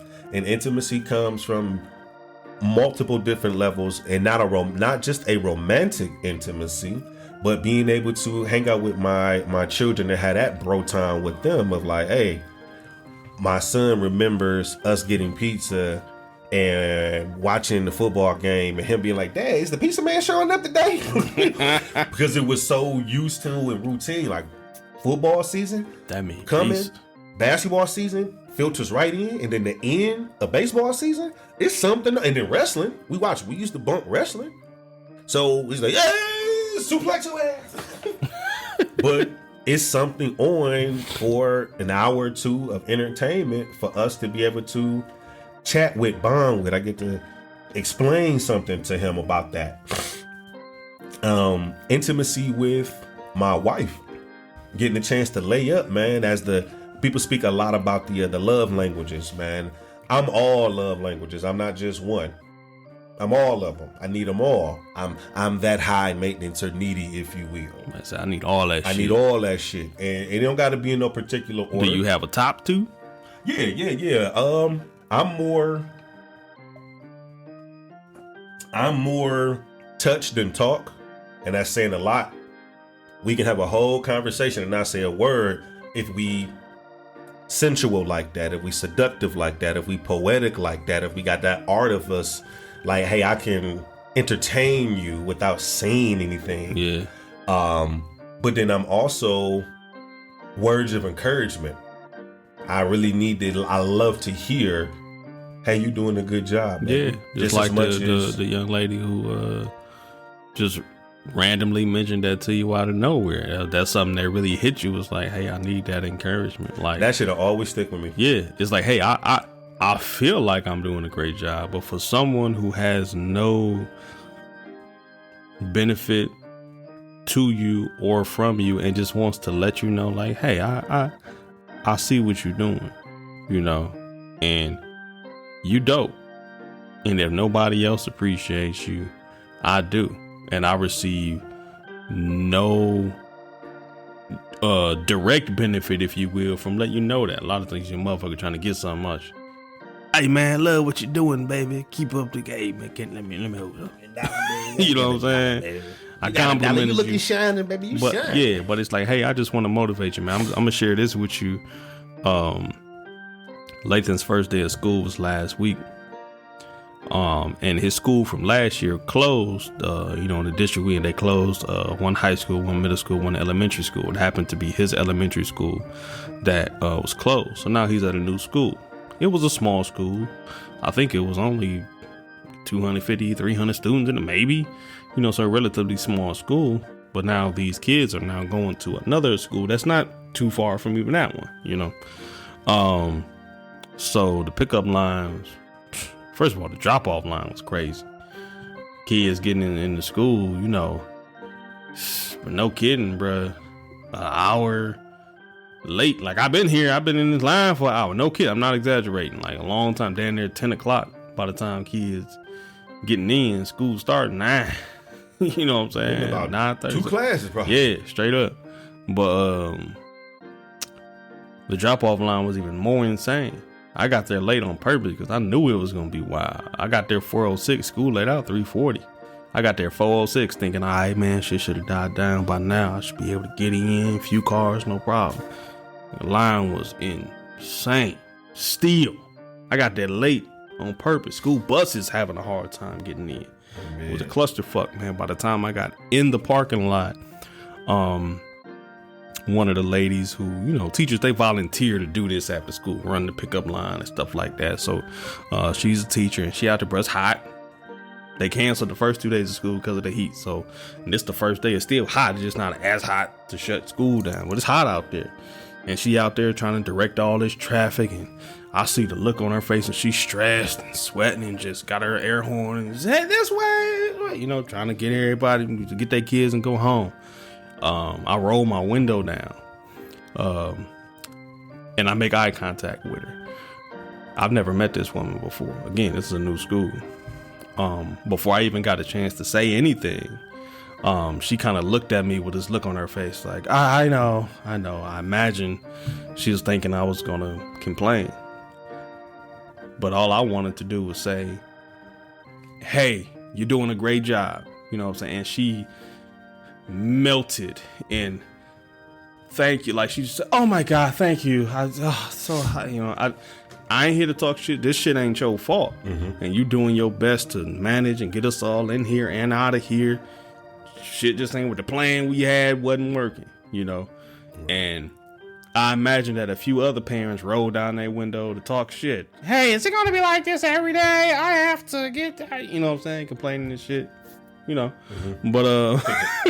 But I rolled down my window and I'm probably like one of the last 12 cars because I got there late, you know what I mean? And she been hearing this shit a few times from people. Oh my gosh, this I'm not gonna deal with this. You know what I'm saying? But I rolled down my window to give her just a quick little word of encouragement. At this point, from a complete stranger. I never even seen this woman. Right. But to just roll down my window and say, hey, you're doing a great job. And her just visibly melting in, oh my gosh, thank you so much. And just kept on walking. Just to lend that encouragement and that grace. That's a word I've been keeping in my pocket lately because we got to extend grace to each other. Mm-hmm. We as parents at that school even need to extend grace and know like, hey, they taking on a whole nother school in this motherfucker. You know what I'm saying? Remember, this is what they say, the children are the future. This is us trying to save the future. Shit, a bitch, excuse me, a lady blew at me in traffic today and I'm in the van. I'm not driving like a maniac. I got my clients in the back and shit. You know what I mean? And I'm not going to take the time to explain this area I was in to the people who don't know, but where I need to go, I'm making one turn and then another immediate turn. So I need to do this a certain way and I can't be, you know what I'm saying? I'm cutting through. I'm like this. In some big E350 van.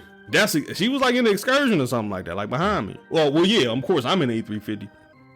So as soon as I get the clear to go, you know, a car coming down the road, put his turn signal on. Okay, bet they turning. Bruh, check one more time. I hit the bus before. Okay? I'd rather look like a maniac checking back and forth before I just jump out there. You know what I mean? What's 8 seconds? Yeah. You know what I mean? So I'm finally about to go. She beam. I can do all this shit, nigga. I stop. Open the door. Look, you got a fucking problem? You know what I'm saying? On top of the fact, and I explained this shit to Mika earlier, like, forget me. I got my clients here. Don't do that shit to them. You know what I'm saying? Don't do that shit to them. You drive like a fucking maniac if you want to in your shit. You know what I'm saying? I got lives in my hands right now and I need to get them home safely. Excuse me, ma'am. Motherfucker, ma'am. That's a better ma'am. word.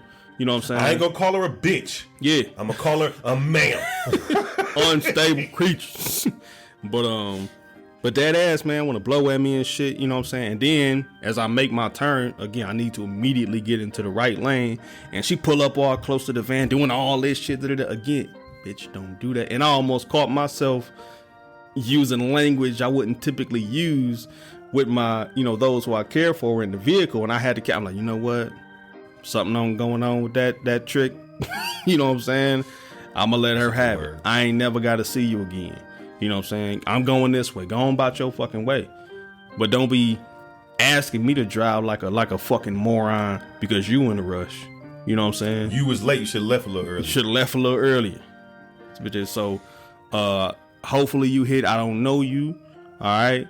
But bitch, fuck you. You know what I'm saying? And 4 motherfuckers that look like you. From Permission to Speak. Straight up. You heard it from Controversial Low. Hey, I'm back. With the cut and everything. Alright, so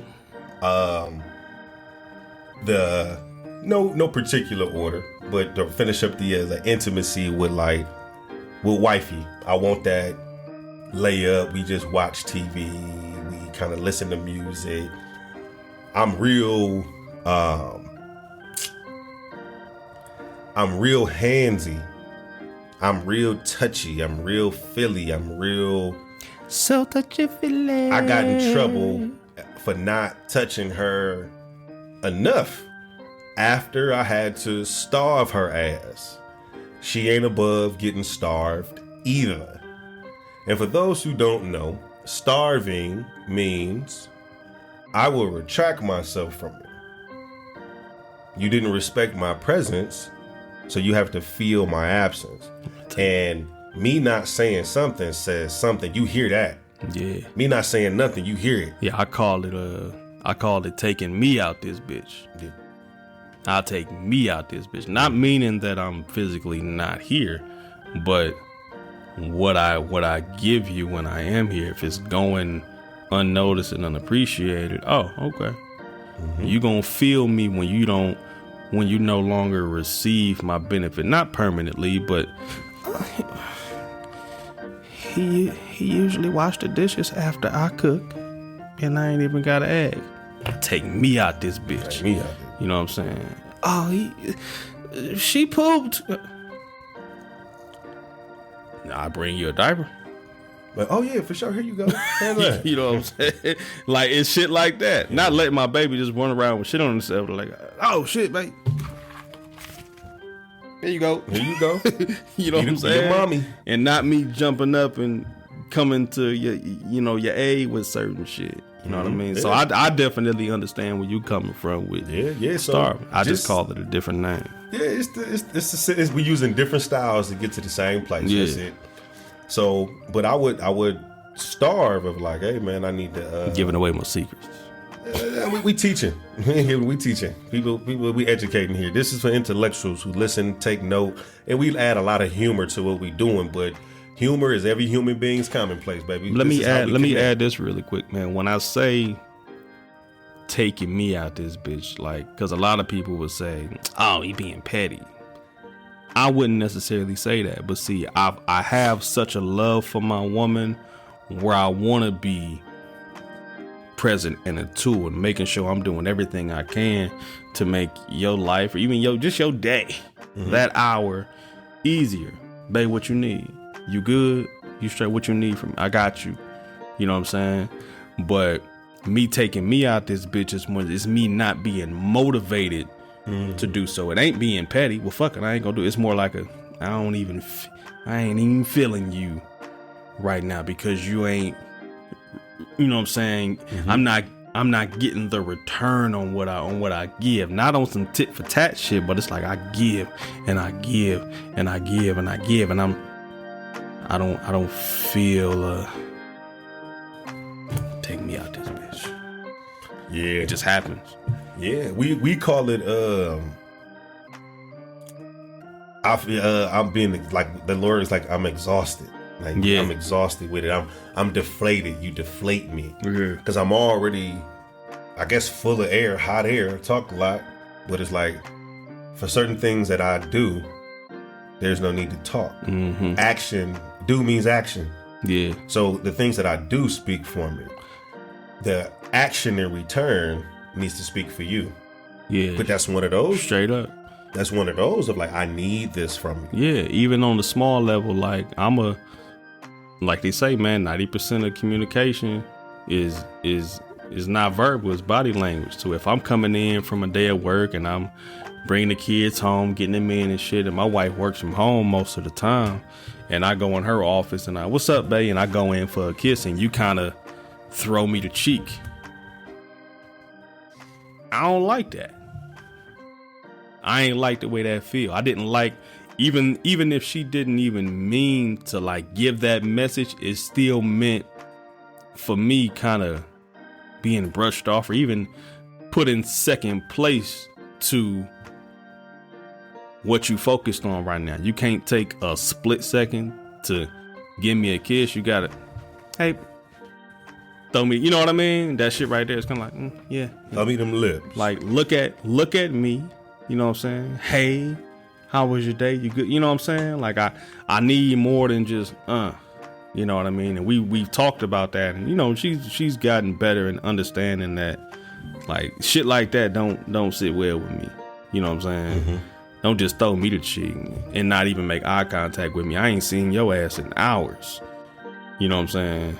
And you can't even take your eyes off of that for a hot second. I ain't trying to take 8 minutes from you. I'm trying to, what's up, baby? Look at me. Hey, well, that's quickie. 8 minutes. You know is what I'm saying? quickie. You had a good, okay. All right, I'm almost done. I'll be up. That's what I need. The engagement, and not, hey, boo, and throwing me a cheek to kiss. I don't fuck with that. That's work husband type shit. Yeah. Like, I'm your real, like, can I, if you giving me work husband vibes, can I get a work wife? Your work husband better not be. You better not be throwing that nigga neither one of them cheeks. Not. I don't give a motherfucker. I'm your work motherfucker. For real, because you work from home. Shit. Because I'll pop in on your shit. Straight up, no warning. Okay, all right. Hey, man. So, but I agree with you on needing that. That's a level of intimacy beyond just sex, man. Sex is pleasurable. That's something that, you know, we both can share, and that's cool. That too. I like to fuck. Yeah, like that sex, too, though. like, great, cool, you know. But I need a level of intimacy. That helps me relax. The next would be, it may not help some relax, but it helps me relax. I need a lot of laughter. Yeah. I need funny. I need funny shit. Humor is every human being's commonplace. Yeah. So humor makes me feel comfortable. Me being a humorous, comedic type of person makes people feel comfortable. If I can get you to laugh, that's okay, we got a connection there. Okay, this person has a personality, a sense of humor, and that's a skill. Everybody doesn't have the comedic talent to like just make random people laugh. Yeah. Connect with just strangers you don't know, but you can make them laugh. You won't, that shit, you won't cute with your timing with them. You picking up little things. You like, oh, okay, I got this. I'm going to open mic night. But I need a lot of laughter. That makes me feel good, makes me feel warm. And then I say the last one of that helps me relax. Permission to speak freely. I need a good nut. Damn. Straight like that. One of them, like, I need a nut to go to sleep type. like one of those, like that. What's them dopamine kick? I don't know the terms. I just know the feeling. Dopamine is, they say even kissing to raise your dopamine levels to be intimate in that way. But yeah, so I think a lot of men can relate with that one. And that's where I need you to think like a man. Just about the only, I ain't gave him none in a while. Let me get on that. If you give to a man, I can't say all of that. If you give, and then these men have to meet a certain marker. You know what I'm saying? Not just he's a man, not just anyone. Identify as one, or he got a dick, or he got a beard, whatever man, makes him. He got chest hair, straight up. Whatever that man that's doing for you, taking care of you, making food, making you feel good. Not beating your ass, you know what I'm saying, and being your protector, your provider, your man, not just a man, not just because he look good or because he smell good or because you like what you see. Make sure this man is looking out for you in some way. And even when it comes down to being a protector, we hear protector when we think, oh, protector, you know what I'm saying, but I'm also the protector of your energy. Mm-hmm. You know what I'm saying? Your virtue, your innocence, your peace, your honor. Yeah, straight up. I'm the protector of all of that. That's why I don't want you more or less sort of losing your mind in this house full of kids. I'm gonna protect your peace. Hey, baby, what you need, I got you. Mm-hmm. Let me protect your energy and make sure you're having a good day. Let me protect your day. So at the end of the night, when is it? You had a good day, baby? You cool? Yeah, it was cool today. I took part in protecting your essence. I'll say, as something I see you do as a dad, man, getting ahead of the day with the kids for sure is a level of like protecting your day of, hey, I know you got to do what you got to do when you got to do. So I got you prepped. Yeah. You know what I'm saying? Sometimes, not lately. I've been, like I said, I cleaned out the hamster cage this morning and shit. But sometimes my wife will wake up in the morning to not help me with the kids, but to, we get the kids together. And I got like my son dressed, one of the girls dressed, and I'm on the way getting the other one dressed. And, the bottle's mad, baby. I'm trying to be out of here in like 10 minutes. You late for real? Yeah, it be like that sometimes. Like, damn, you slept in purposely. Yeah, like it be like that. Like, babe, I needed you. You know what I'm saying? I was on the toilet. Yeah, it has to be like that. But sometimes I want to protect that. And I'm not even to be like, hey, babe, go on to sleep in, but like I want you to see like, hey, I got this. Of course, I want you to still wake up. I don't want to give you the green light to sleep in. You got to get up and get your day started too. However, hey, babe, I got this, and you was able to start your day in the way you wanted to, and not necessarily having to jump straight into mommy mode. I'm built for it. I can do it for sure. You know what I'm saying? I'm like, baby, I got it. Yeah, he dressed. They ate breakfast. I'm about to get her a bottle. We about to roll. I'm about to be out of here in a few minutes. You know what I'm saying? And my hope is for her to always appreciate that and never take for granted and just shrug it off as he got it, because I'm pretty sure a lot of women listening to this now and getting a little wet in the pants, like, he be doing, queefing. Yeah, I do. Queefing. Yeah, I do. You know what I mean? That's the type of dude. That's the type of father I am. You know what I'm saying? And my baby's crying in the middle of the night, and I'm getting up. I always been that way. Even with my oldest boy, like, I'm up. Daddy here. I got you. And I'm able to bond with my kids in that way, and being the person who came to save them while they was miserable in their crib. Hey, daddy got you. Mm-hmm. You smell that? That's me. I know you can't see yet. You know what I'm saying? So that reminds me, man, that actually that struck a nostalgic chord with me. Cairo, still to this day, when we are asleep, when he don't got like his toys or nothing, we just like lounging and he trying to go to sleep. Well, not to say sleep, because he burrow in like a tick into your body, like it's a little crevice or something. You burrow in. But he will lounge, like if we just chilling watching TV or something, he'll just climb up on me and lounge on me like he did when we was in the NICU. Of course, in the NICU, he ain't like crawl up on me, but I will hold him and just lay him, because he was so small, I lay him right in the cave of my chest. Yeah. And I just like rub his chest with both of my hands, and he was so small. This nigga know how big my hands was, how small he was. Covering this nigga whole body up like this. No blanket necessary. And I'm just holding him like, there you go. Yeah. There you go, man. That's my baby. But it was, Yeah, to this day now, he'd climb, run up on me and try to lay on me the same way. And I'm like, nigga, what your fucking head? Nigga, Boy, what? CCTV. You know what I'm saying? But just that moment of like, he remembers the care. Yeah. He remembers the care of his dad. He remembers the care of his mother. Like, that, I'm still not over it. Yeah. That's a whole nother segment that we'll have. And I'll probably cry that day. Hey, man. You're going to see me cry. Permission But, to speak freely. hey, Permission to cry freely. for sure. This is a safe space. But I got a chance to see a strength in her, that a dedication to her of like that I didn't have, and I thought that I, as a man, like I thought I had it, and it wasn't that I didn't. It was like, hey, I wasn't built for this. This is not my arena, at least not yet. But it was hers. Straight It up. was hers, and it was like a renewed respect for women of like, she should never have to go through that alone. Yeah, man. She should never have to go through it alone. Respect to the women who go through it alone. I'm a product of going through that alone. We had comfort and care from a lot of people, family that were there. People that like we saw.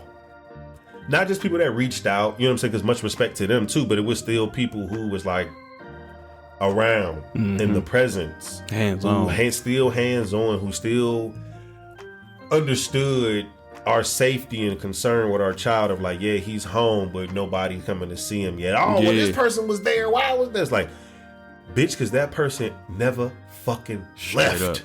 Straight up. Before COVID, they were there. They never left. Yeah. So don't question how this person gets to still care. Talk your shit. Permission to speak. Straight up. But meaning like, hey, don't do that. Don't challenge that, because that's where I, as king, keep peace. I decapitate you just for the sake of the community, because you are causing havoc where there is none. Yeah. You want the attention on yourself, and now you got it. You act like a child. This was dealt with like a child. I don't have room for childish ways anymore. I'm closer to 40 than I am to 20. I can't play around, and the children are the future, and I must protect that. Straight up. I must protect that. So a person feeling some kind of way because they didn't get the pleasure of just placing their eyes upon the golden child. Yeah. When he came home fragile, sick, still, NG tube, on oxygen. You want to just come and see him for clout. Get the selfie. It's like, I'll kill you so he can live. Straight up. Don't do that to my baby. Don't do that to me, because I ain't going to allow this shit. I'll go at your ass. Yeah, and that's important, man. That's the protection. He can't fend for himself. He already was doing enough fighting as it is. Fighting like a motherfucker. Yeah. So it's like you above him? You got some sort of entitlement. Remember, I'm not God. God gave his only son for an imperfect being that he created. I'm not God. I will not give up my son for a man that I know is imperfect, that spits on the door I leave open for him. I will not. For the sake of his life, for their future, what we building. You are the past. I am the now. Yeah. And to protect the future, right now, I gotta keep shit moving. I gotta keep powering forward. Yeah. I can't keep saving the past. You had your time. And it was COVID and shit. Who the fuck can I understand that? During the heart of like, when everybody needed love. Yeah. It was like, man, you felt like your love superseded. Yeah. Or what you wanted superseded.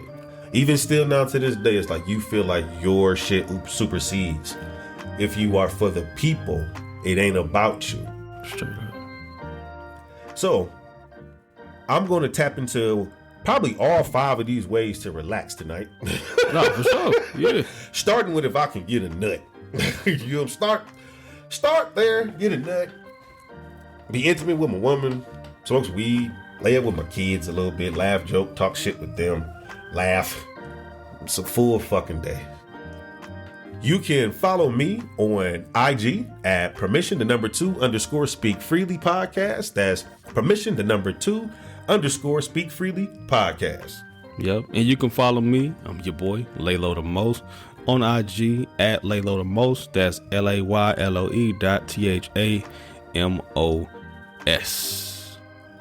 Thank you all for tuning in. Permission to speak Freely.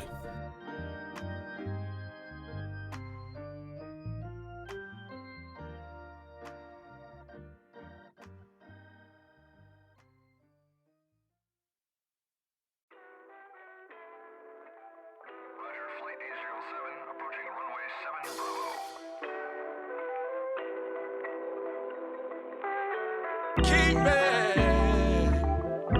Keep me from all evil.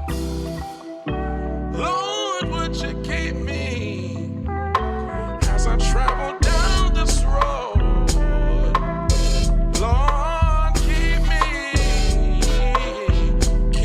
from all evil. Lord, keep me as I travel down this road.